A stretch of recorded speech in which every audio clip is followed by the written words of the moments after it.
내가 열등감을 가지고도 즐겁게 사는 비결.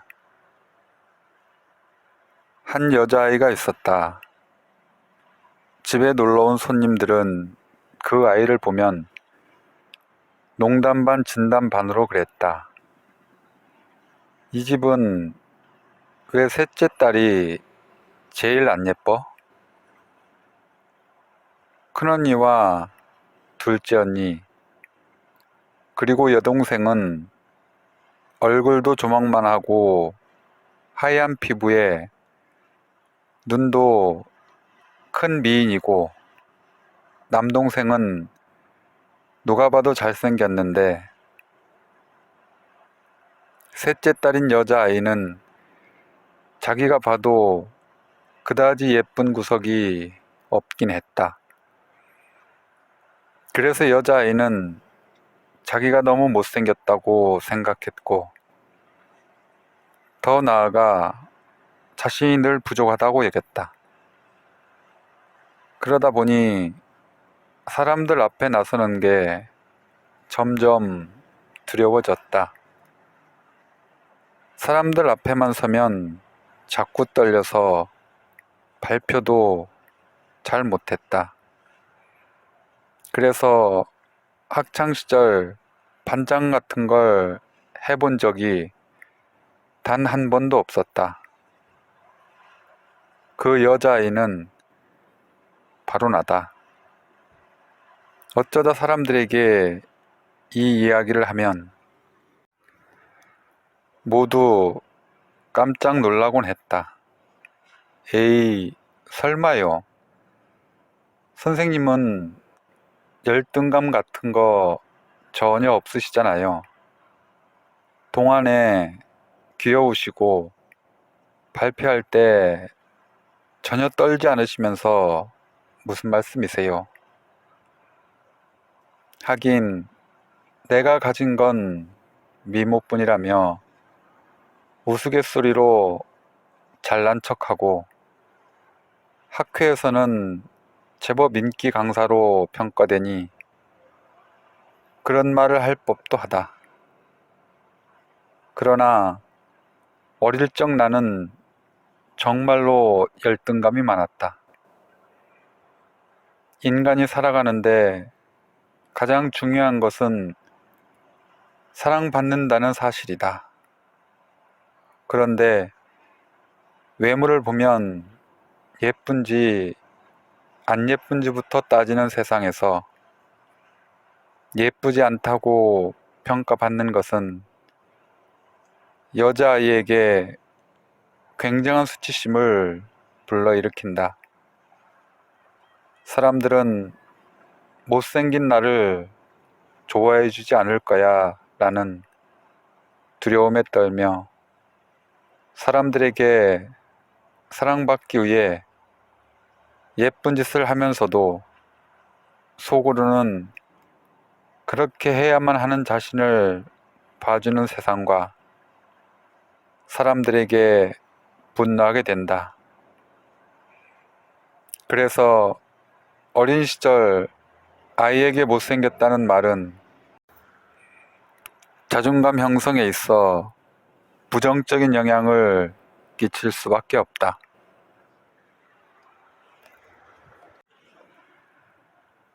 우리의 자존감은 타인의 시선을 통해서 형성된다.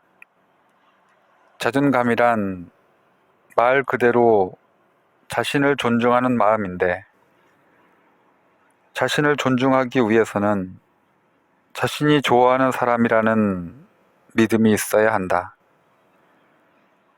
이때 만일 다른 사람들이 자신을 반겨주고 사랑해주며 웬만한 실수도 이해하고 받아주면 우리는 자신이 좋은 사람이라는 느낌을 갖게 된다.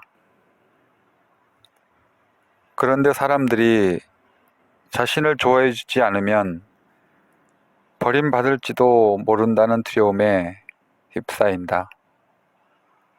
그리고 자신이 얼마나 아름답고 괜찮은 사람인지 모른 채 스스로를 창피해하고 자책하면서 불안한 삶을 살게 된다. 그러나 사실 열등감은 어느 누구에게나 있다. 왜냐하면 모든 일을 다 잘하거나 모든 것을 완벽히 갖춘 사람은 이 세상에 아무도 없기 때문이다. 하지만 열등감의 뿌리가 너무 크고 깊으면 그 사람의 인생은 어둡고 불행해질 수밖에 없다. 열등감이 크고 자존감이 낮은 사람들은 자신이 못나고 무가치하다고 믿기에 행복해질 수 있는 많은 기회와 가능성을 애당초 포기해버리기 때문이다. 그렇다고 해서 열등감이 늘 나쁜 것만은 아니다. 나는 못생겼고 부족하다는 열등감을 극복하기 위해 책을 많이 읽었고 공부도 더 열심히 했다. 남에게 내 부족한 점을 들키지 않기 위해 뭘 하든 더 완벽하게 하려고 노력했다. 나는 학회에서 발표를 해야 하거나 원고 쓸 일이 생기면 내가 읽을 수 있는 모든 것을 다 읽는다. 관련 자료들을 다양한 관점에서 바라보고 그에 대한 나름의 결론을 얻어 누가 질문을 하더라도 그에 대한 답을 할 수 있도록 노력하는 것이다. 그렇게 많은 것을 읽고 공부한 덕에 나는 지금의 위치에 오를 수 있었다. 만약 열등감이 없었다면 나는 성장해야 하는 이유를 찾지 못했을지도 모른다. 예쁘고 완벽하다면 더 이상 노력할 이유가 없다고 생각했을 테니까. 그러므로 열등감이 있다면 그것을 어떻게든 숨기려고만 하지 말고 다른 장점을 키워 열등감을 점점 더 작아지게 만드는 것이 좋다. 그러나 열등감이 크고 자존감이 낮은 사람들은 주어진 일을 견디고 해 나갈 뿐이지 자신이 주인이 되어 목표를 세우고 나아가지 못한다.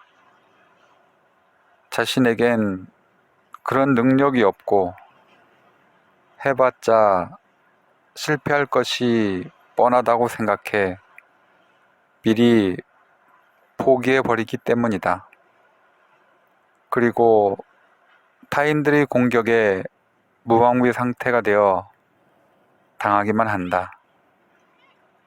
못생겨서 싫어 라는 무례한 말을 듣고도 가만히 있고 너는 뭐 하나 제대로 하는 게 없구나 라는 비난을 당연하다고 받아들인다.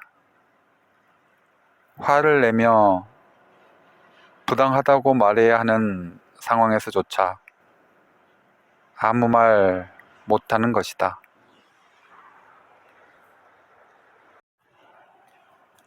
물론 못생기고 무언가 부족하다는 게 장점이 될 수는 없다.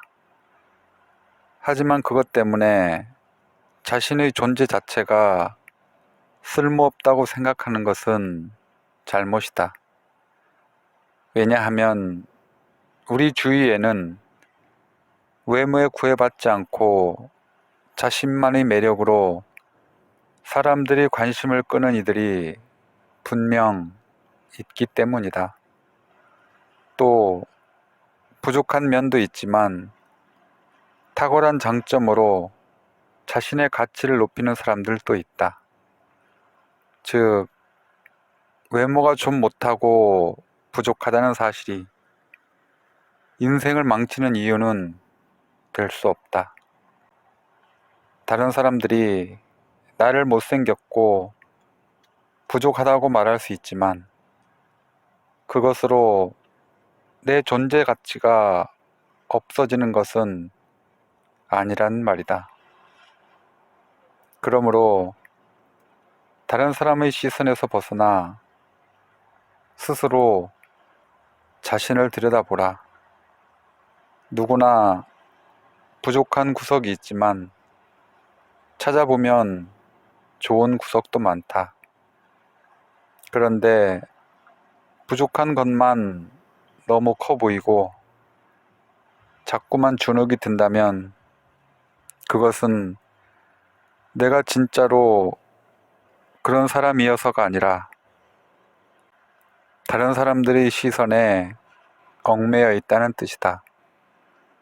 그러므로 자존감이 낮다면 우선 잘못된 시각부터 교정할 필요가 있다.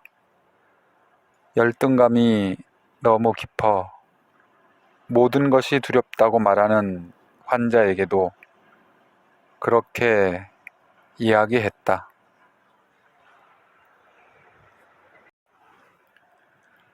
당신이 스스로를 바라보는 시각으로 인생은 흘러가게 되어 있어요.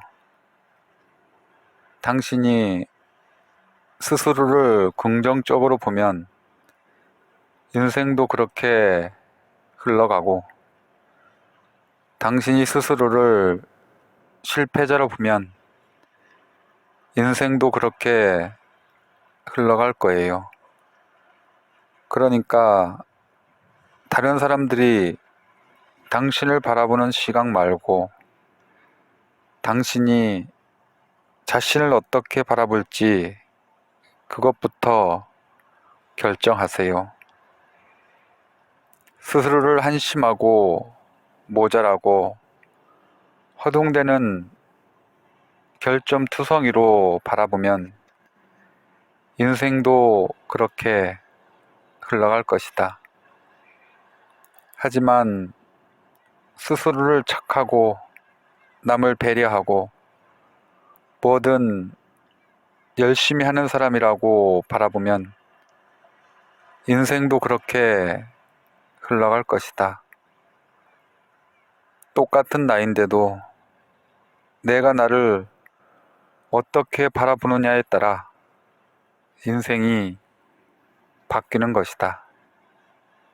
그리고 타인의 비난에 흔들리지 않고 틀리면 고치면 된다고 생각하고 부당한 지적에는 옳지 않다고 말할 수 있고 타인과의 관계에서 늘 피해만 본다는 사고에 물들지 않고 타인과 대등한 관계에 설 수 있는 태도 또한 나를 믿고 존중하는 데서 출발한다.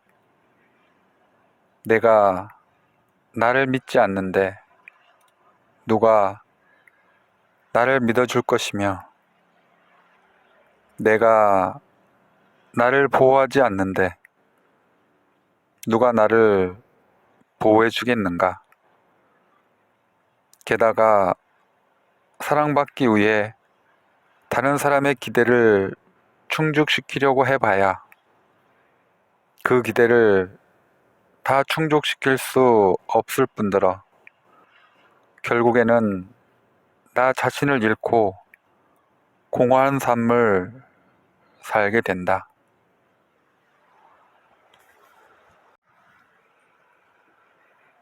그러니 스스로를 바라보는 시각을 바꾸고 열등감의 늪에서 빠져나와라. 신기한 것이 면담을 하다 보면 환자가 좋아지고 있는 최초의 사인은 얼굴에서부터 나타난다. 환자들이 예뻐지고 멋있어지는 것이다. 바로 자신감의 회복을 알리는 사인이다. 자신감이 회복되고 자존감을 찾게 되면 얼굴이 편안해지고 피부가 좋아지면서 빛이 난다. 또한 자신을 억압하고 잡아 끌어내리던 무의식적인 힘으로부터 자유로워지면서 능력도 발전한다. 잃어버린 자존감을 되찾고 새로 태어난 기분으로 세상을 향해 힘찬 발걸음을 내딛게 되는 것이다. 그러니 정말 아름답고 멋진 사람이 되고 싶다면 자신의 자존감부터 체크해 볼 일이다. 자신감이 넘치는 사람은 언제 어디서든 빛이 나고 멋있게 보이게 마련이니까 말이다.